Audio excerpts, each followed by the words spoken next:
Great Lakes Prepping here. Hey everyone, I know it's been a little while since I've posted a video. Things tend to get pretty crazy around this time of year. It seems that this is the time of year when there's the most that I could be talking about and making videos about, but that also means it's the time of the year when I have the least amount of time to make videos. Uh, I got a lot going on with the gardening and the canning and the food preservation and just all manner of outdoor projects. And I'm really bad about making sure to take the time to stop at every step of the way and make a video. Um, Sometimes I wish that I had a camera person I could bring in to just sort of document what I'm doing. It wouldn't be that bad to stop and talk about what I'm doing as I'm doing it. But the whole production of making a video and getting a tripod set up at every little spot and shot and angle and everything else, it's very time consuming, and sometimes I get a little bit of a short attention span, and I just decide I got to do this thing, and that's the priority over doing the thing and making a video about it. So I just wanted to make a quick video and kind of check in, um, just sort of talk a little bit about how the season's been going. I know it's a crazy time for everybody right now, and we're all doing our best to get done what we need to get done, um, with regards to prepping and anything else. So a quick update about the gardening. Mostly it's been going pretty well.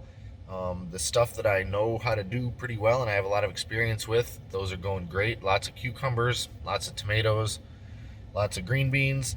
I did peas for the first time this year, and the peas that grew did really well, but I was very surprised at how few peas actually grow per plant. And once they grow, that's the end of it.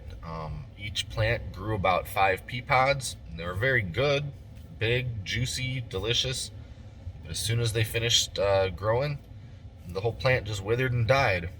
So I don't know if that's a variety specific thing, or if I don't know what I'm doing, or if that's just the name of the game when it comes to peas.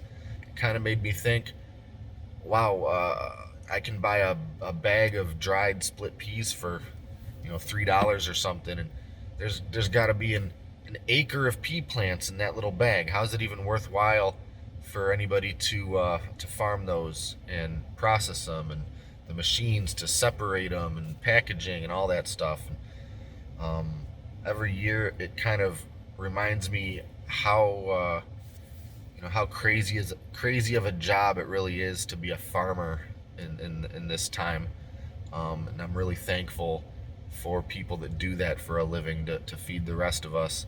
But it also gives me a big appreciation for the food I can grow myself, to realize that it's not an easy task for anybody. I did jalapenos and cayenne peppers also for the first time ever, and I wish I'd grown more of them because they're doing really well. The jalapenos are great; they're good size. I did some canning already, and I made a jar of pickled jalapeno rings because that tends to be the way that I eat jalapenos for the most part. Carrots aren't doing that great, and I know it's my fault.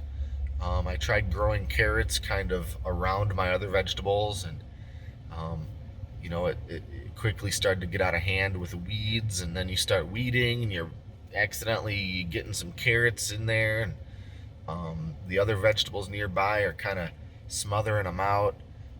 So I don't have a whole lot of carrots actually that have made it this long, and I have no idea what they'll look like when I pull them. I haven't harvested any of those yet. So yeah, I've done some cucumber pickling as well, and I didn't do as many cucumbers this year because last year I did so many that I ended up with more cucumbers and pickles than I could ever consume in a year. I gave so many jars away, so I did about maybe a third as many this year.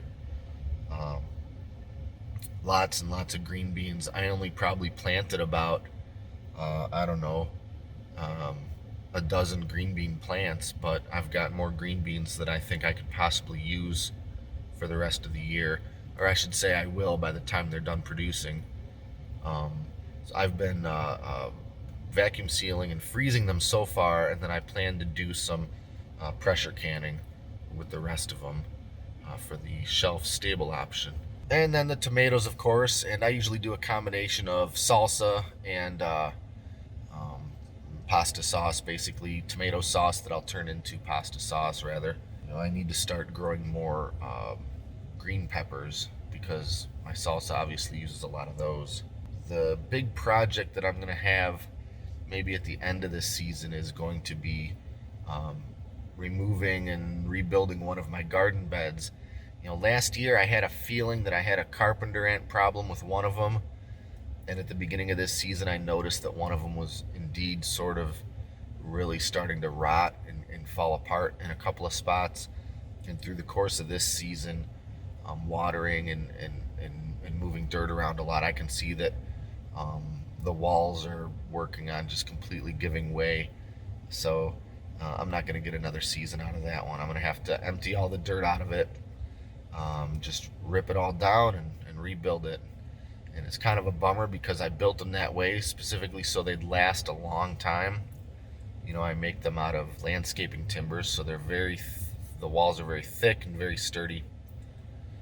But I didn't really count on carpenter ants, and I'm just happy that they decided to not spread from there and get into my other beds or the fence or anything else before I had a chance to drown them all in poison as best I could, and that seemed to stop them, but not before they killed my garden bed. But what are you gonna do? That's the name of the game. So as far as other outdoor projects, it's been mostly the normal stuff, the gardening, the property maintenance, all that kind of stuff, pest control. Been doing a lot of work as well. Things are crazy out there. Trying to do anything I can to keep the income at a manageable level. And so far, I've been one of the lucky ones that my finances haven't been hit in the way that so many other people's have been. But I fully acknowledge that at any point I could be in the same boat. So I'm doing whatever I can to prepare my finances, prepare food, to talk a little bit about the pandemic situation with regards to prepping. We all saw how crazy it got in the beginning of the year, what with people hoarding and stockpiling and not having everything that they needed because of those shortages. It seems that we're in mostly a reprieve right now and that you can pretty much find what you need. I'm still seeing a lot of shortages on certain cleaning supplies and things like that. But paper towels, toilet paper, things like that, I've been able to find in abundance. But I feel like I'm not speaking out of turn when I suggest that this problem isn't going to go away anytime super soon.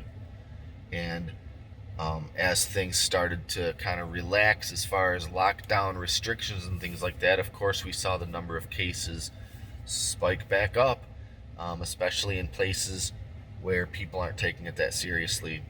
In Michigan, fortunately for me and my friends and family, we're taking it pretty seriously here. A lot of people have a lot of things to complain about with regards to our governor and government control and all that kind of stuff, but I'm not complaining about it. It's only helped me so far. I like freedom and liberty as much as anyone, but as far as what these restrictions have done to affect my life personally, it hasn't been a lot of negative, and it's been positive because our cases and our deaths have been lower than a lot of other states. The kinds of things that people are upset about, not being able to go to gyms with the same freedom as before. I don't go to a gym, so I don't care about that so much. I can go to restaurants if I feel like it. I can go to stores of whatever type. Things are pretty good in the grand scheme. I don't care about going to parties. I'm not going out on boats and having pool parties and all that kind of stuff. I don't care about any of that. And if I did care about that, I wouldn't be doing it right now anyway, because that is foolish. Some people believe that the virus is either not real or it's not serious, and you know, I find it pretty ridiculous that it's become a politicized issue. Uh, the virus exists. The virus is killing people. Um, we're living in a weird time where politicians are exercising powers they've already always had, but that they haven't really needed to exercise or had cause to exercise in a lot of our lifetimes. So when that happens because of this emergency, it might feel like new types of government control and overreach. It's not new. We've just had it so good that we've never lived in a time where we've seen it before. Ask your grandparents if they're still around, if they were around during the Depression and World War II and the crazy world that they lived in at the time. If you want to talk about having your life controlled on a day-to-day basis by government mandates, try to find somebody that lived through World War II in this country.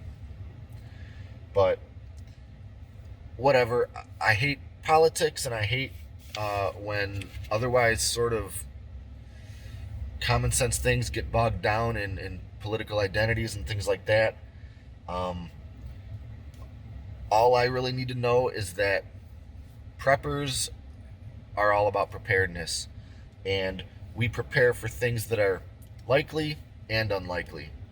So even if you happen to believe that this virus isn't that big of a threat, there's no denying that it's causing a chaotic world right now.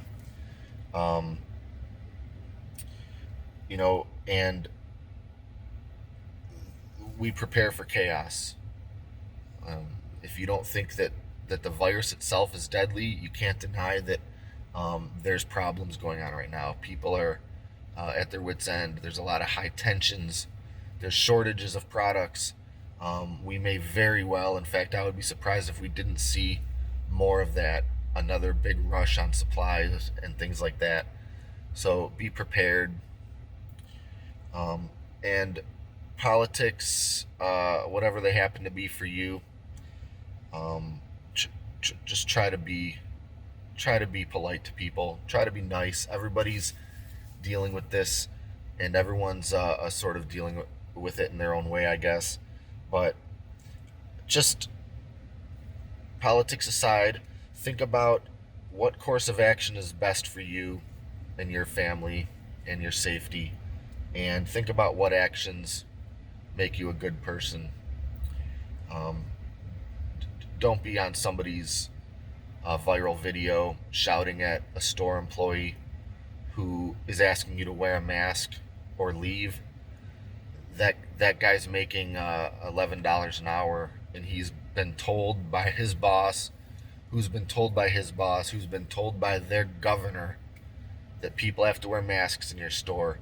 Shouting at that person and asking them about their politics and getting in their butt over, liberties and freedoms and all that. That person has no control over it. They're trying to make a living to feed their family for that $11 an hour at the grocery store. Do you think they wouldn't rather be in your position where they could have the time and the energy to go around to stores and berate people? Don't be that guy. Don't be that woman. Just try to treat people with respect. And if you can't do that, try to stay away from people. Get your groceries delivered, or get in and out of the grocery store as fast as possible. If that's the kind of person you are, I'd ask that you not subject the rest of us to you. And I'll try to do the same with my character flaws. That's about it. I went on a little bit of a soapbox here, but it's hard not to right about now. I've managed to keep my sanity so far, and a lot of that's because I'm staying away from most people. Um, I think that's a great option if you don't mind a little bit of solitude. So that's about it. I'll try to make some more update videos, or I guess more interesting videos that actually show me doing some stuff. Until that happens, hopefully this will kind of give you a quick update about what's been going on here. And that's it. Stay safe. Be nice to each other. Until next time, this is Great Lakes Prepping.